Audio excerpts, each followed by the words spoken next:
అనంతపురం జిల్లా రాప్తాడు నియోజకవర్గం మాజీ ఎమ్మెల్యే వైసీపీ నేత తోపుదుర్తి ప్రకాష్ రెడ్డికి భారీ షాక్ తగిలింది. వైసీపీ మాజీ ఎమ్మెల్యే తోపుదుర్తి ప్రకాష్ రెడ్డి సోదరుడు చందుపై రాప్తాడు పోలీసులు కేసు నమోదు చేశారు. పలు సెక్షన్ల కింద కేసు నమోదు చేసినట్లు సమాచారం. ఐటీ యాక్ట్ 67 కింద కేసు నమోదు చేశామని రాప్తాడు పోలీసులు తెలిపారు. గతంలో చంద్రబాబు నారా లోకేష్ పై మాజీ ఎమ్మెల్యే సోదరుడు చందు అనుచిత వ్యాఖ్యలు చేయడంతో పోలీసులు కేసు నమోదు చేశారు. ప్రజలకు తల వంచుతాం రాలే, నీకేంద్ర మేము తల వంచేది? ప్రజల దగ్గర తల వంచుతాం, ప్రజలకు తల వంచుతాం, ప్రజలకు బానిసలం రా. మీలాంటి దుర్మార్గం నా కొడుకులకి ఎవరుకురా? మేము భయపడేది లేదు రాలే. వాళ్ళను వందలాది మందిని చంపి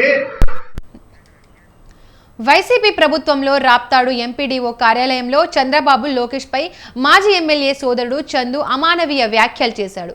అప్పట్లో మొద్దు శ్రీనుకు వైఎస్ఆర్ ఒక్క మాట చెప్పి ఉంటే చంద్రబాబు ఆయన కుటుంబాన్ని చంపేవాడు అని తోపుదుర్తి చందు సంచలన వ్యాఖ్యలు చేశారు. చందు వ్యాఖ్యలపై ఆనాడే టీడీపీ నేతలు భగ్గుమన్నారు. చందు తన వ్యాఖ్యలను వెనక్కి తీసుకోవాలని, క్షమాపణలు చెప్పాలని డిమాండ్ చేశారు. అంతేకాకుండా రాప్తాడు పోలీసులకు సైతం ఆనాడు టీడీపీ నేతలు ఫిర్యాదు చేశారు. కానీ పోలీసులు ఆ ఫిర్యాదును ఏమాత్రం పట్టించుకోలేదు. కూటమి ప్రభుత్వం అధికారంలోకి వచ్చిన తర్వాత తోపుదుర్తి చందుపై అనంతపురం ఎస్పీకి ఫిర్యాదు చేయగా తాజాగా రాప్తాడు పోలీసులు కేసు నమోదు చేశారు.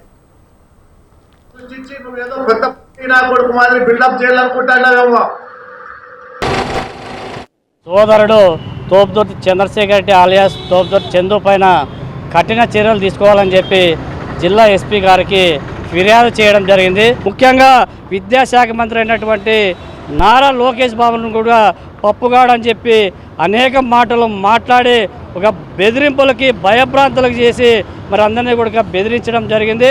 కాబట్టి మరి ఆనాడు కూడా మరి కేసు పెడితే మరి అప్పటి ఉన్నటువంటి పోలీసులు కూడా ఏమాత్రం కూడా రెస్పాండ్ కాలేదు.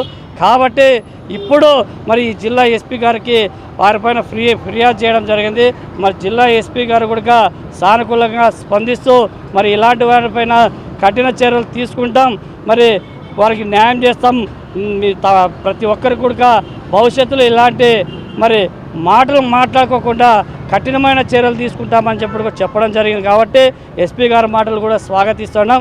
సార్ ఇప్పటికే దయచేసి చెప్తున్నాం, ఇలాంటి అవినీతి పరుడు, ఇలాంటి దౌర్జన్య పరుల పైన